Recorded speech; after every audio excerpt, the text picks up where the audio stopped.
Conozco un perejil de antología que a falta de melón tiene un zapallo, a toda papa mira de soslayo, más de morfa sin calar cada sandía, con dátiles ligeros para el chape, pero pa' la garguita bien durazno, de coco adoquinado como el asno.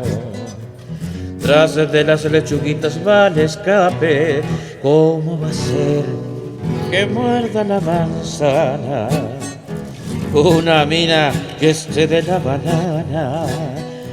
Si él es un nabo de perfiles chotos, pa' colmo un berretín que nada zanja, a la hora de buscar media naranja, elige sin dudar con los quinotos. A la hora de buscar media naranja, elige sin dudar con los quinotos.